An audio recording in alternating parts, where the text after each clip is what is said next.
기도합니다. 아멘. 우리 앞뒤 사람하고 한번 인사할까요? 샬롬. 잘 오셨습니다. 혼돈과 불안의 광풍이 대한민국을 휩쓸면서 개인들의 삶에 큰 변화가 생기기 시작한 시간들을 보내고 있는 것 같습니다. 우선 사회적 거리두기를 통해 우리가 다니는 반경이 극히 단순화되고 또 우리의 삶에 그로 인하여 큰 변화들이 일어나고 있습니다. 지금 우리는 모든 것이 불안한 시기를 보내고 있습니다. TV를 틀어도 연일 불안케 하는 뉴스들이 나오고 또 SNS를 보면 답답하고 화가 나는 글들로 인해 우울과 불안은 최고조를 향해 가고 있는 것 같습니다. 자가 격리자가 3만 명을 넘어가면서 신종어가 생겼는데 코로나 블루라고 하는 언어가 생겼습니다. 코로나19와 영어 단어인 우울감이라는 부류를 합성하여 생긴 신종어입니다. 질병관리본부에 의하면 환자가 아닌 격리자의 경우에 16%가 분노감이 있고 또 7.6%가 불안감을 겪고 있다는 보고가 최근에 언론에 발표가 되었습니다. 특히 신앙생활을 하는 사람들은 이런 시기에 더 답답함이 있을 것이라 생각합니다. 6.25 때도 닫지 않았던 예배당이 닫히고 근심이 이만저만이 아닐 것입니다. 이번 사태로 인해 많은 성도들이 믿음이 무엇인지 아마 근본적인 질문을 던지는 분들도 계실 겁니다.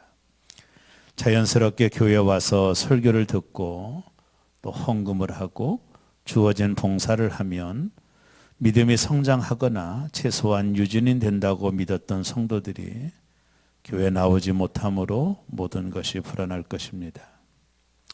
이제 함께 모여 예배를 드리는 것이 얼마나 귀한 시간이었는가를 우리는 생각해 보곤 합니다.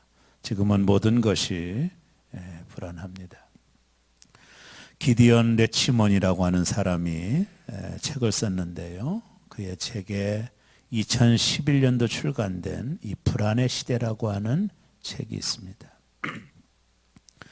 그의 책에서 그는 최근의 역사를 세 부류로 나누고 있어요. 1978년에서 1990년대를 전환의 시대라고 합니다. 이 시대는 중동의 개방정책과 소련의 해체가 있었던 시대죠. 그리고 1990년도에서 2008년도를 낙관의 시대라고 말합니다. 정보기술의 혁명과 세계화로 풍요로운 시기였다라는 거죠. 그리고 2008년도서 지금까지를 불안의 시대다. 저자는 그렇게 말합니다. 유럽의 경제 위기와 기후의 변화, 9.11 테러로 빚어진 중동과 미국의 전쟁, 또 원전 히로시마의 원전 사고 등으로 오늘 우리를 살아가는 이 시대는 불안의 시대에 접어들었다라고 레치만은 지적을 합니다. 저자는 지금 우리가 낙관했던 모든 것들이 흔들리고 있다. 지금 우리는 낙관의 시대를 지나 불안의 시대를 현대인들이 살고 있다라고 말해요. 이 땅에 벌어지는 모든 일들이 개인적으로 다 연결되어 있고 국가적으로 네트워크가 결정되어 있기 때문에 이 불안을 극복하기가 어렵다라고 하는 것입니다. 그가 예견하지는 않았지만 최근에는 이 전염병으로 인한 불안감은 전 세계 사람들에게 공포를 가져다 주는 것이죠. 성도라면 이런 시대를 살아가면서 저도 그렇지만 이런 생각을 했을 것입니다. 우리의 믿음에 대한 불안감, 그런 것이 성도들에게도 있을 것입니다. 또 그 믿음의 불안감이 혹시 이 세상에 종말이 온 것은 아닌가라고 하는 생각들을 하게 되는 시간들을 보내고 있습니다. 영국의 한 잡지가 인류 멸망의 10가지 원인이라는 것을 발표를 했습니다. 그 10번째가 핵전쟁입니다. 인류의 멸망은 핵전쟁을 통해서 이루어질 거라는 거죠. 그 9번째가 감마선 폭발이라는 게 있더라고요. 은하계에서 에너지 폭발이 일어나면 감마선이 배출되는데 그 감마선이 지구를 향하면 인류는 멸망한다라는 이야기입니다. 여덟 번째가 인공지능 때문이라는 거죠. 로봇 기술이 발달되면 이 로봇들이 인류를 멸망시킬 수 있다. 일곱 번째가 이산화탄소입니다. 매연과 같은 이산화탄소가 인류를 멸망시킬 수 있다. 여섯 번째가 기후변화를 이야기하고 있죠. 다섯 번째가 환경오염이고, 네 번째가 소행성 충돌, 그리고 세 번째가 꿀벌의 멸절이다. 이는 특이한 건데 자세하게 보니 이 꿀벌들이 종을 퍼뜨리는데 지구상의 꿀벌이 사라지면 인류는 멸망이 올 거라고 하는 이야기를 합니다. 두 번째가 전염병입니다. 그리고 첫 번째가 뭔지 아세요? 이 답은 아무도 모른다. 이게 첫 번째입니다. 저와 여러분은 알죠? 주님이 이 땅에 재림하시는 날, 이 땅이 끝이라는 것을 우리는 믿음으로 고백할 수 있습니다. 종말에 대한 궁금증은 예나 지금이나 사람들의 관심사항입니다. 오늘 본문의 제자들도 종말이 참으로 궁금했던 것 같습니다. 가까이 모시는 예수님이 행하시는 기적, 그리고 그분의 말씀을 들으면서 제자들에게는 큰 충격으로 다가왔을 것이고, 가까이 지근해서 모시는 예수님을 볼 때 예수님이 범상치 않으신 분임을 알았던 제자들의 궁금증이 있었는데, 그것은 이 땅의 종말에 대한 궁금증이었던 것 같습니다. 제자들이 예수님께 질문을 던집니다. 예수님, 언제 이 땅에 종말이 오겠습니까? 이 땅에 끝이 오겠습니까? 이런 때와 징조에 대한 질문을 예수님께 던집니다. 그것이 오늘 컨텍스트 본문의 내용입니다. 그때 예수님은 아주 중요한 것이 때에 대한 말씀을 하지 않아요. 여러분, 마지막 때가 되면 수많은 이단들이 이 때를 확정하는 경우가 생길 겁니다. 몇 월 며칠, 또 몇 년도, 이런 것들은 모두 다 이단들입니다. 여러분, 성경은 예수님조차도 때는 아버지만 아신다라고 정의하셨습니다. 앞으로 여러분과 제가 정말로 조심해야 될 것은 때를 말하고 날짜를 말하는 것은 모두 다 거짓 그리스도들입니다.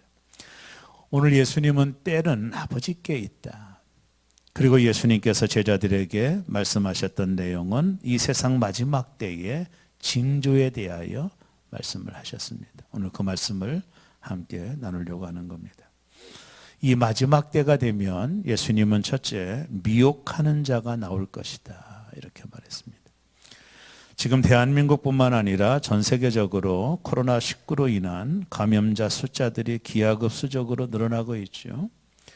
우리나라에서는 1만 명 가까운 사람들이 코로나19의 전염병으로 고통을 겪고 있습니다.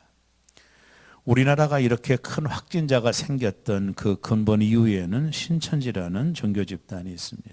사진을 보시면 신천지 집단으로 시작된 코로나19 사태는 그들이 예배보던 대구 경북 지역을 중심으로 확진자가 80%가 이 단체에 속한 사람들로 인하여 생기게 된 것입니다. 신천지는 1984년 이만희 씨에 의하여 창시된 종교 집단입니다. 본거지는 경기도 과천에 있으며 이곳이 새하늘과 새 땅, 즉 신천지가 이루어지는 장소라고 믿고 있습니다. 이만희 씨는 1931년 경북 청도에서 출생했습니다. 그는 이단의 뿌리였던 유재열의 장막성전과 구인회의 천국 복음 전도회 등을 거친 끝에 신천지라고 하는 종교단체를 만들게 됩니다. 신천지를 만든 이만희 씨는 자신을 보혜사라고 칭합니다. 보혜사란 성령을 의미하는 것이죠. 이 성령께서 이만희 씨에게 임했다라는 겁니다. 그래서 자신은 영생불사한다라는 거예요. 죽지 않는다라는 겁니다. 이렇게 영생불사하는 자신이 14만 4천 명의 사람들에게 자신과 같은 영생불사와 왕 같은 제사장 권세를 줄 수 있다라는 것입니다. 자기를 믿어야만이 영생불사 할 수 있는 자신은 보혜사라고 사람들을 미혹하고 있는 것입니다. 우리가 하는 본문은 예수님께서 이런 경고를 하셨죠. 24장 오늘 본문 4절에 보면 예수께서 대답하여 이르시되 너희가 사람의 미혹을 받지 않도록 주의하라. 이 마지막 때 사람의 미혹을 예수님 분명히 말씀했죠. 미혹하는 사람이 누굴 거라고요? 사람이라는 것입니다.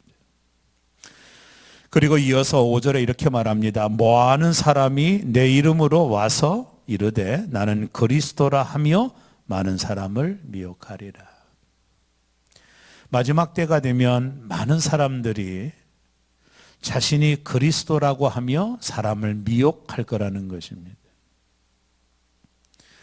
대전신대 호익 교수가 쓴 한국의 이단 기독교라는 책에서 그는 한국에서만 자칭 자기가 하나님이고 재림 예수라고 주장하는 사람들이 70명이 넘는다고 합니다. 전 세계적으로 자기가 예수라고 말하는 사람이 한 300명 정도가 되는데 그 중에 우리 대한민국 1등입니다. 70명의 사람들이 자기가 자칭 예수라는 것입니다. 구체적으로 통일교회 문선명도 자기는 재림 예수라고 말했고요. 전도관의 박태선 씨도 자기가 하나님이다.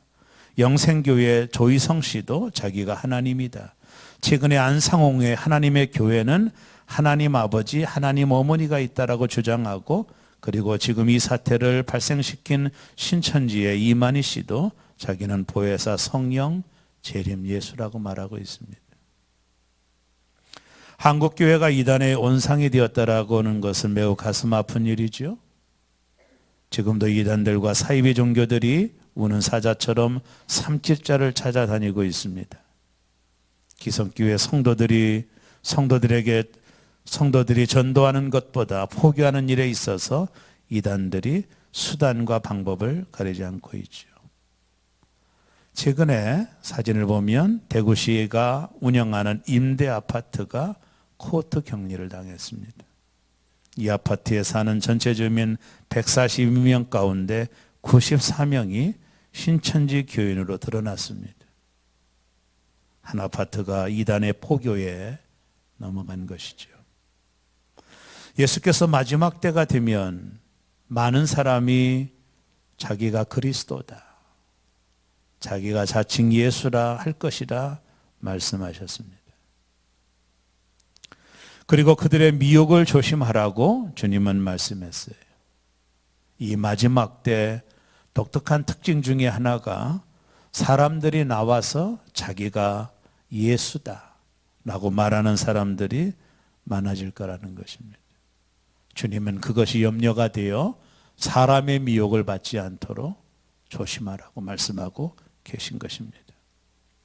이단의 미혹을 조심하려면 건강한 교회 중심의 신앙생활을 하셔야 됩니다.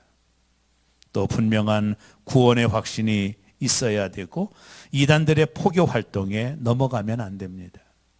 교회 외 다른 곳에서 성경 공부는 대단히 위험한 것입니다. 우리 스스로 미혹에 빠지지 않도록 경계해야 돼요. 앞으로 마지막 때가 더 심해질수록 수많은 사람들이 자기가 예수다, 자기가 그리스도라고 말하는 사람들이 나타날 것이며, 그들은 수단과 방법을 가리지 않고 포교를 해서 사람들을 미혹에 빠뜨리게 될 거라는 거예요. 이 마지막 때 미혹에 받지 않도록 조심해라. 이것이 마지막 때 일어날 현상 중에 하나입니다. 두 번째, 예수님께서 오늘 본문에 보면 마지막 때는 재난이 일어날 것이다. 마태복음 24장 6절에 보면 난리와 난리 소문을 듣겠으나 말씀했죠. 7절에도 보면 민족이 민족을, 나라가 나라를 대적하여 일어나겠고 그것에 기근과 지진이 있으리니. 8절에도 보면 이 모든 것이 재난의 시작이니라. 역사적으로 보면 AD 70년 대다수 유대인들은 예루살렘이 멸망할 때 세상에 종말이 왔다고 믿었습니다. 그러나 그것은 환란의 시작에 불과합니다. 당시에 죽은 사람이 110만 명이고 포로로 잡혀간 사람은 9만 7천 명입니다. 이후로 제1차 세계대전이 일어났는데 이때 850만 명이 죽었습니다. 2차 세계대전 때는 약 5천만 명이 죽게 됩니다. 그러나 성경은 대환란 때에는 이보다 더 큰 피해가 있을 것이라 예언하셨습니다. 마지막 때 전쟁의 소문이 일어날 거라는 거예요. 누가복음에 보면 예수님께서 다른 복음서에 이 마지막 때 일어날 아주 독특한 특징 하나를 언급하셨어요. 누가복음 21장 11절에 보면 곳곳에 큰 지진과 기근과 전염병이 있겠고, 우리는 이 말씀을 주목할 필요가 있습니다. 지금 우리가 코로나19라는 전염병으로 인해 전 세계가 난리와 난리의 소문을 듣고 있는 것입니다. 사진을 보면 프랑스 코로나의 사진을 보세요. 지금 프랑스는 대단한 나라의 위기를 겪고 있죠. 또 미국은 최근에 보면 국가적인 위험도, 국가가 위험하다, 이런 발표를 했습니다. 한참 전에 빌 게이츠라는 분이 있습니다. 소프트웨어 산업의 업적을 남긴 유명한 분이죠. 이분이 이제 빌 게이트 재단을 만들어 세계 질병과 빈곤을 줄이는 데 노력하는 사람인데, 그는 과거에 한 강연에서 이런 말을 했습니다. 이게 한참 전인 일입니다. 앞으로 전염병 대유행이 인류에게 가장 큰 위험이 될 것이다. 그러면서 과거에 핵전쟁이 가장 큰 두려움이었다면 지금은 전염병이 가장 두려운 재난이 될 것이다 라고 말을 했습니다. 전염병의 위협, 두려워만 할 것인가라는 책이 있습니다. 이 책에 보면 이런 내용들이 나옵니다. 한 해가 멀다 하고 전염병에 관한 뉴스가 기사거리로 등장한다. 그럴 때마다 전염병이 어떻게 확산되고 있는지 지구촌의 관심이 온통 여기에 집중된다. 하지만 언제나 그렇듯 전염병 유행이 수그러들면 전염병에 대한 사람들의 관심도 자연스럽게 수그러진다. 어떤 전염병이 언제 어떻게 출현할지, 사람에게 얼마나 치명적일지 어느 누구도 정확히 예측할 수가 없다. 광우병, 사스, 인플루엔자 같은 이 전염병들이 신문지상에 등장할 때마다 그저 재수없는 수백 명 정도가 전염병에 걸려 목숨을 잃었다고 치부해버리고 만다. 지구촌 어디에선가 매일 한 5만 명, 약 5만 명이 전염병으로 목숨을 잃는다는 사실에 대하여 모든 언론이 침묵을 하고 있다. 이 책에서는 그런 것을 우리에게 이야기합니다. 세계보건기구 WHO가 분류하는 전염병의 등급은 총 6단계입니다. 1단계인 감염성 질환으로부터 6단계인 팬데믹 단계까지 6단계가 있습니다. 지금 전 세계적으로 전염병은 인류 역사에 큰 위험으로 등장하고 있습니다.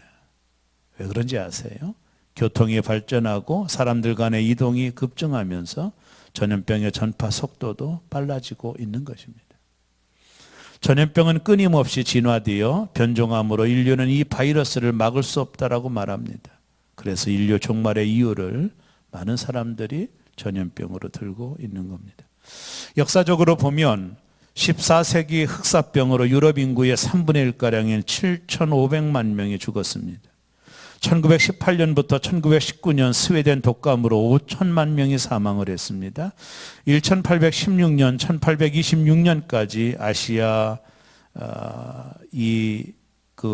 코로나로 인하여 1,500만 명이 사망을 했습니다. 역사를 거슬러 올라가면 로마 제국 당시 천연두로 500만 명이 사망을 했습니다. 최근에는 메르스로 465만 명이 사망을 했고, 에볼라로 11,005명이 사망을 했고, 신종플루 독감으로 20만 명이 사망을 했고, 사스로 774만 명이 사망을 했고, 조류독감으로 1,700만 명이 사망을 했고, 지금 코로나19를 겪고 있는 것입니다. 2011년 스티븐 스필버그 감독의 컨테이전이라는 영화가 있어요. 저도 이 영화를 보았습니다. 이 영화의 대사가 이겁니다. 아무것도 만지지 말라, 누구도 만나지 말라. 전염병으로 인하여 고통이 겪는 그 상황을 영화로 만들었는데 이 영화가 오늘 우리의 현실이 되고 있는 것입니다. 아무것도 만지지 말라. 누구도 만나지 말라. 특히 더 심각한 문제는 무분별한 항상자의 오용으로 남용용으로 앞으로 슈퍼박테리아가 등장할 것이라고 과학자들은 말합니다. 그들은 2050년 연간 1천만 명이 슈퍼박테리아로 사망할 것이라고 예언하고 있습니다. 이 전염병은 어떤 항상자도 듣지 않습니다. 지금 코로나19가 생긴 지도 지금 꽤 됐죠. 그러나 인류는 이 항생제를 만들 수가 없어요.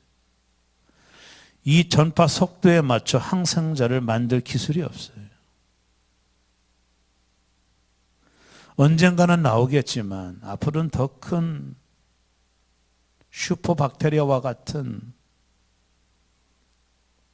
이런 전염병이 등장한다는 거예요. 인류는 도대체 막을 수가 없다는 것입니다. 이것이 계속 변종을 하기 때문에 막을 수 없다는 거예요. 이번 달 9일에 WHO 세계보건기구가 신종 코로나 바이러스로 인해 팬데믹을 발표했죠. 이후 세계 증시가 급락을 했습니다. 앞으로 더 무서운 것은 세계 경제 위기입니다. 한국경제신문에 아침에 제가 잠깐 보니 코로나로 인해 금융위기인 퍼펙트 스톰이 올 것이다. 앞으로 초대형 경제 위기입니다. 전염병도 무섭지만 모든 경제가 마비된다는 거예요.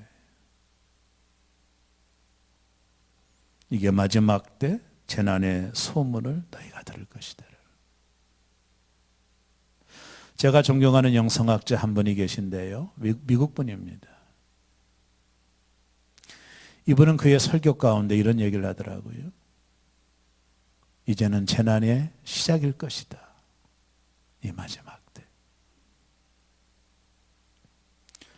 오늘 예수님께서 마지막 때 일어날 또 다른 특징 중에 하나를 세 번째는 믿는 자들의 고난이 올 것이다 라고 말했습니다. 제가 조금 전에 말한 영성학자 미국의 목사님이 앞으로 지상의 모든 교회는 지하교회가 될 것이다 라고 말했습니다.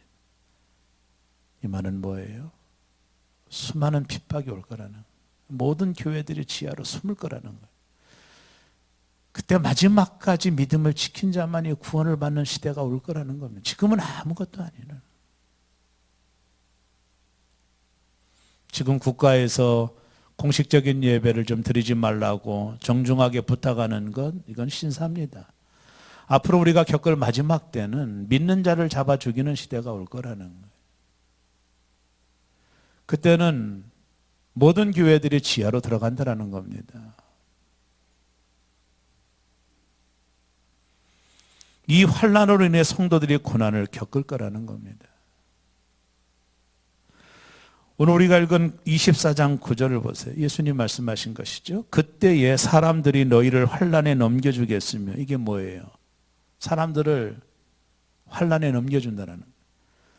너희를 죽이리니, 이런 시대가 온다는 거예요. 너희를 죽일 거다. 믿음을 가진 자들을 죽일 것이다. 너희가 내 이름 때문에 모든 민족에게 미움을 받으리라.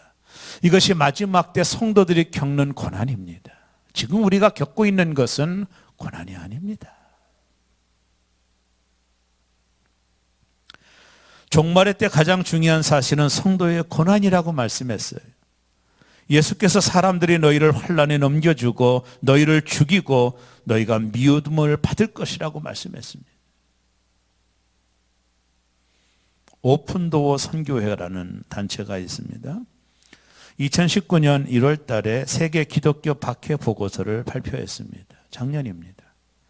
기독교 박해 상위 50개 국가에서 신앙을 이유로 희생된 기독교인은 전년도 2,782명에서 2019년도에는 4,136명으로 늘었다라는 거예요.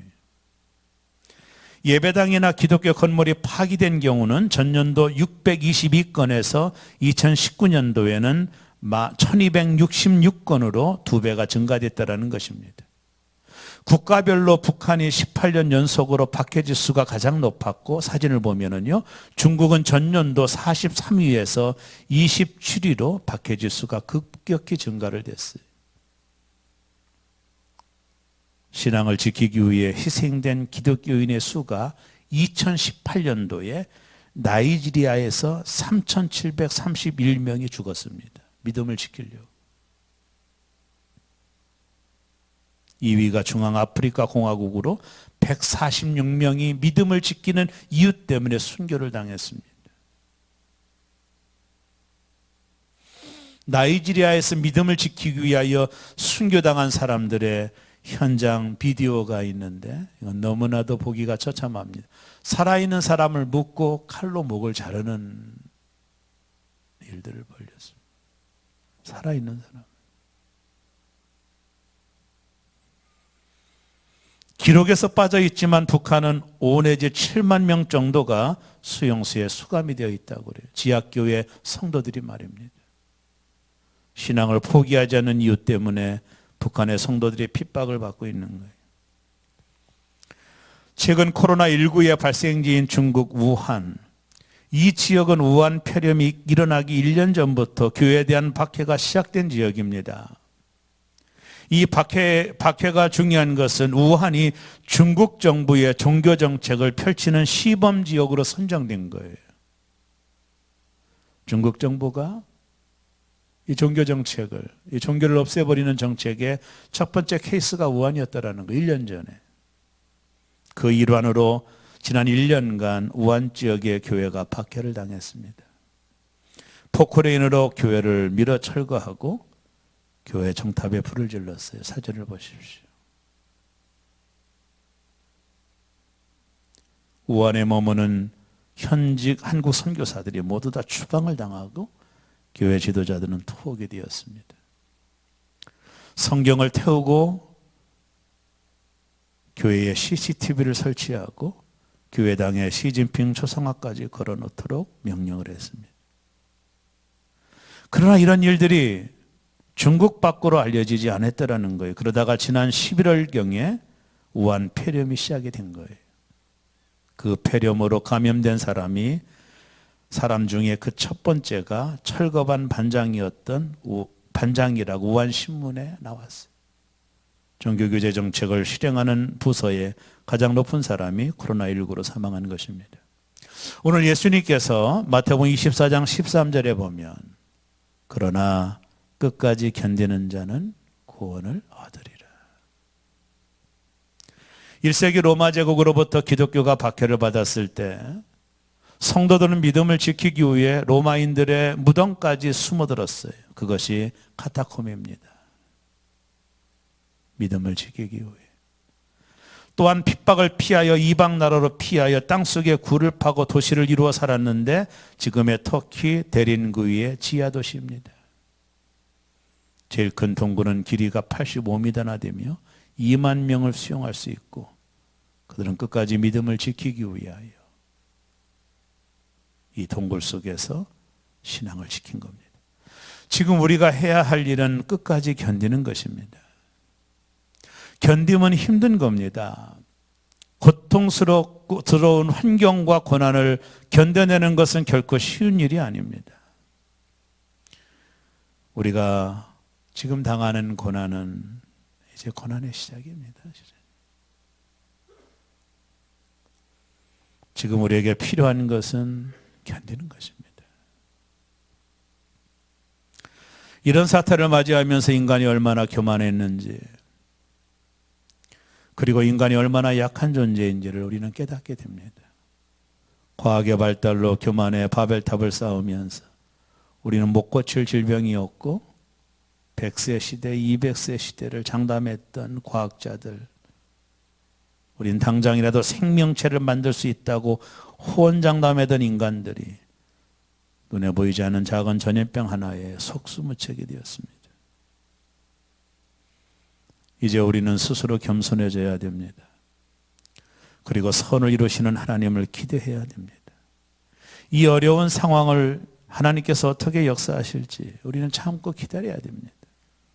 한국교회 안에서 교회에게 피해를 주고 가정들을 파괴시키며 사회적인 물의를 일으킨 이단을 하나님이 어떻게 다루시는지를 바라보게 됩니다.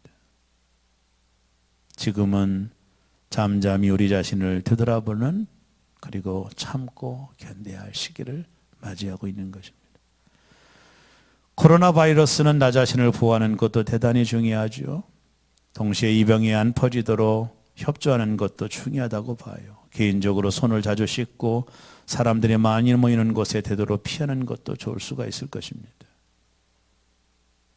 그리고 교회에 오시는 분들은 서로를 배려해서 악수 대신 눈인사로 대신하기 바랍니다. 예배당에 들어오면서 마스크를 꼭 착용하시고 손 세정제로 손을 씻으시고 들어오는 것도 중요하겠죠.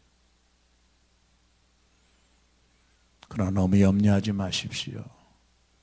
이런 재난의 소문들을 듣고 성도들의 고난이 닥치게 될 때 성경은 이미 너희가 끝까지 견디는 자가 구원을 얻을 것이라 말씀하셨기 때문입니다. 이 어려운 시기를 기도로 극복해가는 우리 새롬교회가 되었으면 좋겠습니다. 어떤 분들은 하나님께 예배를 교회에서 못 드려 하나님께 헌금을 못해서 속상하시다 하시는 분들이 계시다는데 주중에 아무 때나 오셔서 로비에 있는 헌금함에 넣어주시면서 교회 마당을 밟으시기 바랍니다. 직원들과 목회자들은 상시 출근하여 교회에 있습니다. 이 어려운 시기 끝까지 견디는 자가 구원을 얻을 것이라고 하는 하나님 말씀을 붙드시기를 바랍니다. 이것은 재난의 시작일 뿐입니다. 이 마지막 때 주님은 반드시 오신다라는 믿음을 갖고 끝까지 믿음을 잃지 마시고 끝까지 견딤으로 참고 인내함으로 이 마지막 때를 승리하는 저와 여러분 모두 되기를 주의 이름으로 축원합니다. 하나님이 우리와 함께 하실 것입니다. 세상 끝날 때까지 내가 너와 함께 할 거라고 약속하고 계십니다. 그 믿음으로 어떤 소문이 들려든 간에 두려워하지 마시고 끝까지 믿음을 지키고 견딤으로 인하여 하나님이 영광을 보는 저와 여러분 우리 모두 되기를 주의 이름으로 축원합니다. 기도하겠습니다.